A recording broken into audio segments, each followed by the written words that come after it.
atau rumah sakit misalnya rumah sakit internasional ya, mungkin ada Siloam juga kayak gitu, mungkin dia pakai yang dari luar negeri. Jadi jangan kaget dengan RMA yang pastinya semuanya berbahasa Inggris. Atau mungkin dia berbahasa Indonesia tapi translatannya agak ngaco.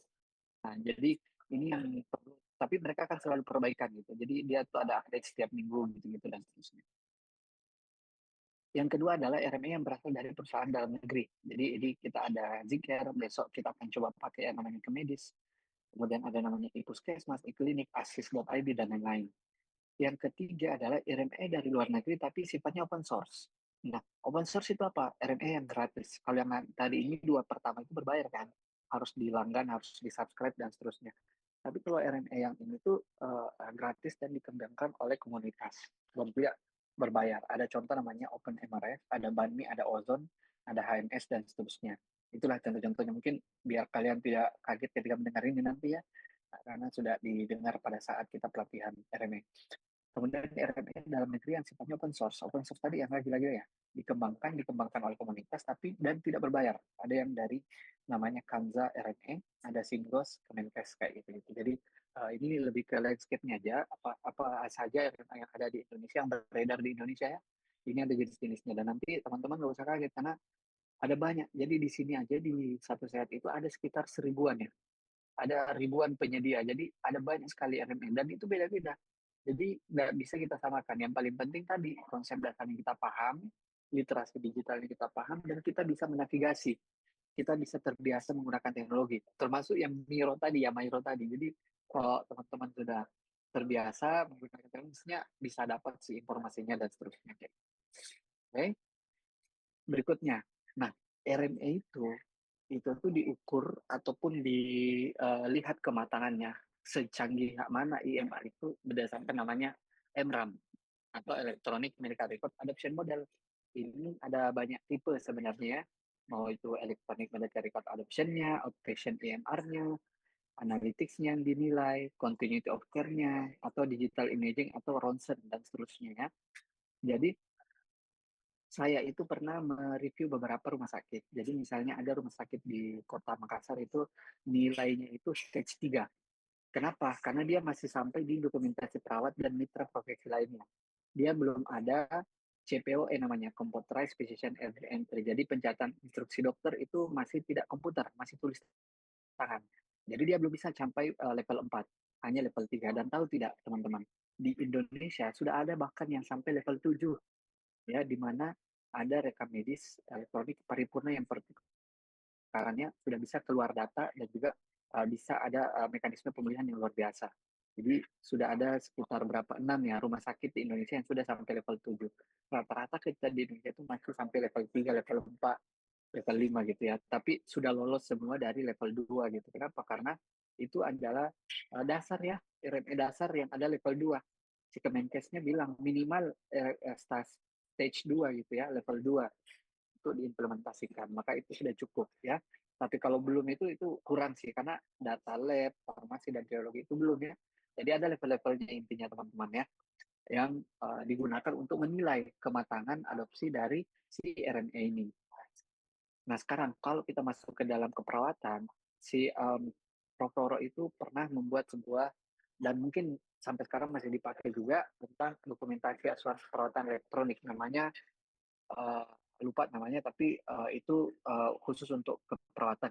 Nah, di mana sebenarnya kita tuh sederhana di keperawatan. Kita tadi sempat review ya. Proses keperawatan itu kan ada 5 ya, mulai dari pengkajiannya, kemudian diagnosisnya, intervensi, implementasi, evaluasi, itu ada 5. Jadi 5 tahapan itu sekurang-kurangnya itu harus ada dalam dokumentasi aspek elektronik. Cuman ya di Indonesia itu belum banyak yang menggunakan ini teman-teman.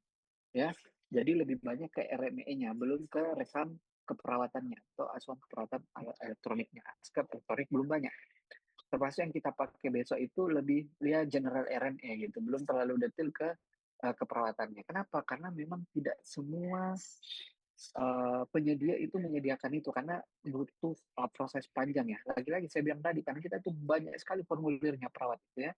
Jadi memang kalau mau bagus ya, mungkin salah satu dari kalian nanti akan menjadi salah satu orang yang bisa bantu bagaimana mengembangkan rekan keperawatan elektronik. Jadi RME yang ada itu sudah dilengkapi dengan modul keperawatan yang lengkap kayak itu, ya. Nah, apa saja pendukung-pendukungnya? Misalnya dari dalam RME itu ada grafik-grafik yang bisa ditampilkan, ada output atau input cairannya bisa dilihat, kemudian dia bisa terkoneksi dengan alat kesehatan, misalnya bayinya ditimbang, secara otomatis itu datanya sudah masuk ke dalam RME-nya gitu. Atau misalnya pemberian obat. Jadi pemberian obat saya kan punya ID card misalnya. ID card itu saya pakai, saya scan ID card saya, cek masuk, saya scan gelangnya pasien yang punya barcode dan saya scan botol obat. Jadi sehingga terjadi namanya benar obat, benar pasien, benar cara pemberian, benar waktu dan seterusnya. Nah, benar itu bisa terjadi karena dengan bantuan teknologi. Nah, kayak gitu. Jadi udah termasuk atau langsung masuk ke dalam RME-nya.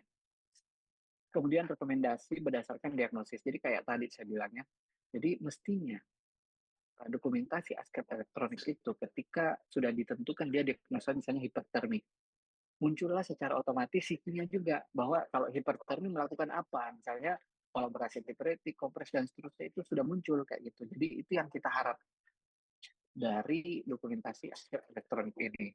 Nah, di sini Pak Gulayan et al. 2018 juga bilang ada banyak hal sih, apa namanya, fitur-fitur yang bisa tersematkan di dalam asuransi perawatan elektronik. Nah, seperti itu. Contoh, um, diagnosa perawatannya, problemnya, plannya apa. Kemudian yang tadi kayak salah satu peserta bilang harusnya ada alert ataupun peringatan untuk tindakan yang belum dilakukan. Nah, ini kan sangat membantu perawat ya. Jadi karena kita itu terbatas, kita punya ingatan, maka bisa dibantu dengan adanya uh, RME yang punya modul ataupun peringatan. Apa saja fitur yang bisa terintegrasi yang tadi?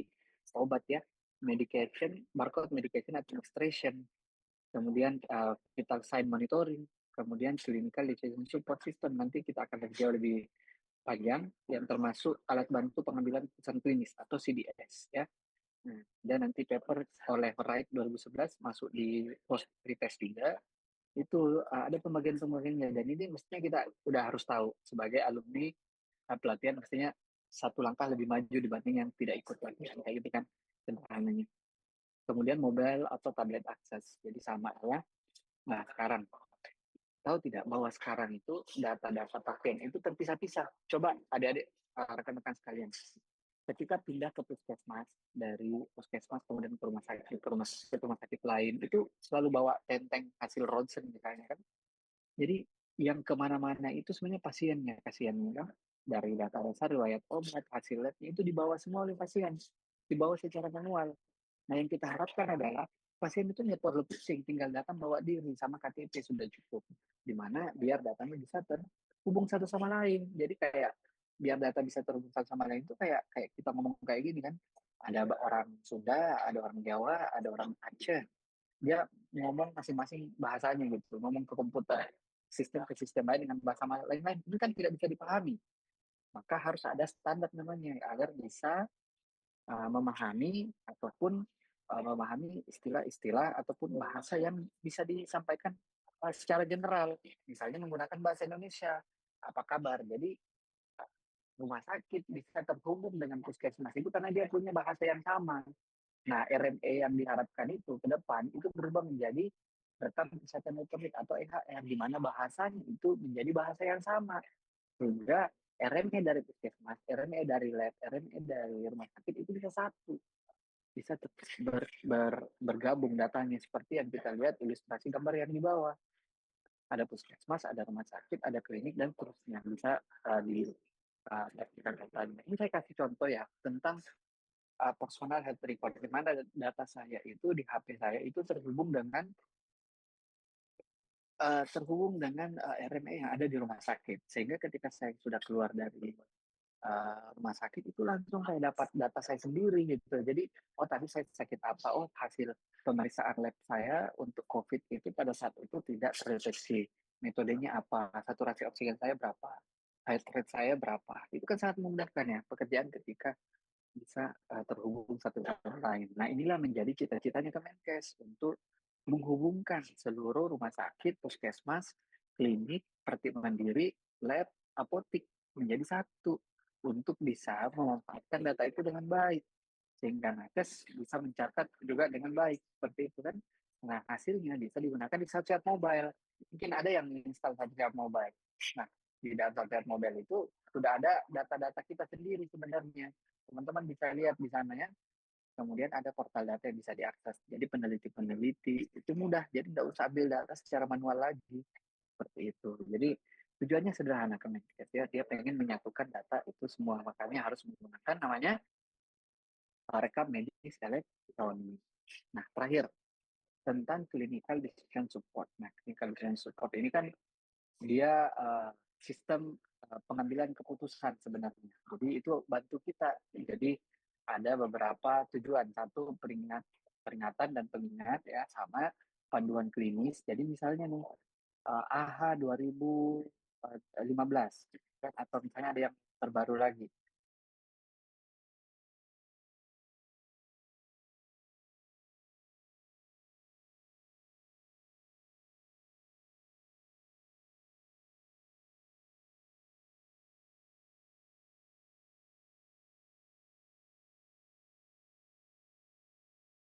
di ruang high care unit, ruang khusus, kemudian di sinar berapa lama itu bisa ditentukan dengan clinical support ya. Nanti ada lebih banyak ditentukan di spesifikasi, ada interpretasi data, dukungan prescription obat, dan identifikasi resiko.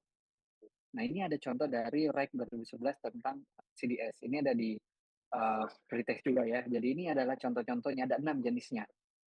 Ya, jenis pertama adalah medication decision support. Nah, kita lihat, ini bentuknya gini nih.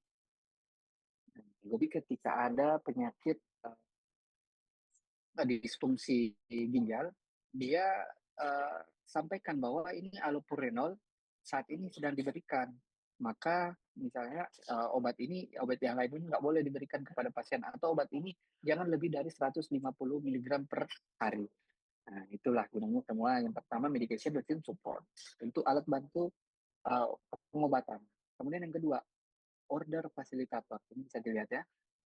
Nah, organ fasilitator ini tujuannya apa? Jadi misalnya yang tadi, ketika adik-adik sudah memilih diagnosis keperawatan dokter nih, itu nggak usah ditulis manual lagi, diketik manual. Oke, berikan uh, apa namanya, berikan kompres hangat, kemudian kolaborasi petritik, itu sudah bisa otomatis dengan mencentang-centang saja. Nah, itulah namanya order fasilitator. Kemudian yang ketiga, nah ini yang salah satu masukan tadi, peminat. Jadi misalnya dalam satu puskesmas atau di klinik, misalnya ibu, kemudian ada namanya pasien-pasiennya atau bayi-bayinya.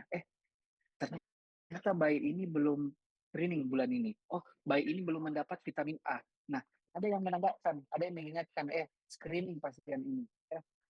Lakukan suntik HB satu kepada pasien ini, suntik campak rubella pada pasien ini, imunisasi ini pada pasien ini, atau screening kanker pada lansia ini misalnya kayak gitu. Jadi ada pengingatnya. Ini namanya point of care alerts atau alerts dan reminder ya, peringatan dan pengingat.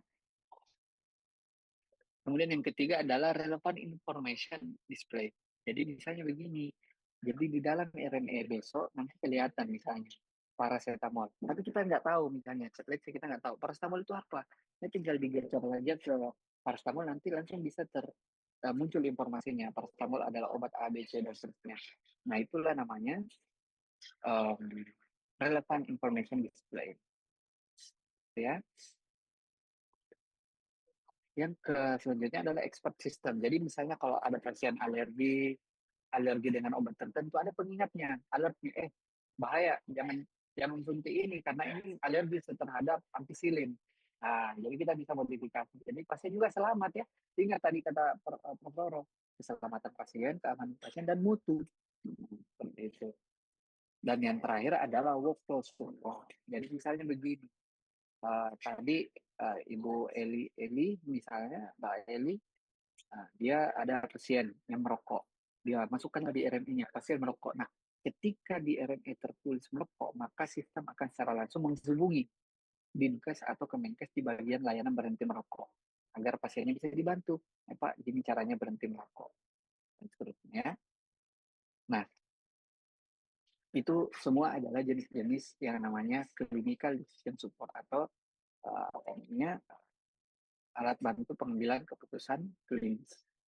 Jadi ada 6 ya contohnya. Nah, oke. Kita geser ke materi berikutnya yang tentang level error. Jadi dari ini materi terakhir, ini slide terakhir. Jadi ketika kita sudah tahu dasar-dasar RMS seperti apa, fiturnya apa, konsep dasarnya apa, cara mengisinya gimana, kita harus tahu juga arah ke depan itu RMS itu harus kayak gimana sih. Nah, pertama bisa connect dengan data pribadi atau handphonenya masing-masing. Yang kedua bisa pakai AI. AI apa untuk bisa merekomendasikan misalnya training-training apa ataupun aktivitas apa yang bisa dilakukan agar bisa tetap hidup sehat, misalnya kayak gitu. Yang tadi kita udah pelajarin CDS ya, Clinical Decision Support. Ini selalu ada ini. Dan ini banyak dan penting kayak gitu ya.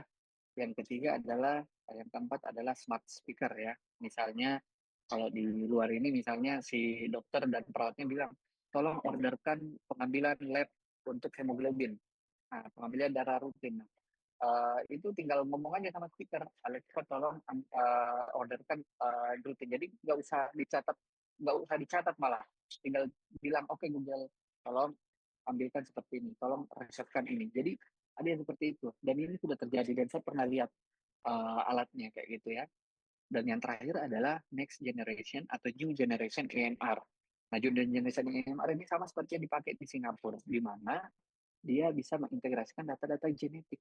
Jadi data-data sekarang itu malah bukan hanya data-data klinis, tapi data-data sosial, data demografi, bahkan media sosial pun itu diolah ya, digabungkan dengan karakteristik individu dan bisa dilihat kira-kira dia punya potensi resiko penyakit apa saja, termasuk genetiknya apa saja, ya, agar bisa kita melihat data pasien yang komprehensif.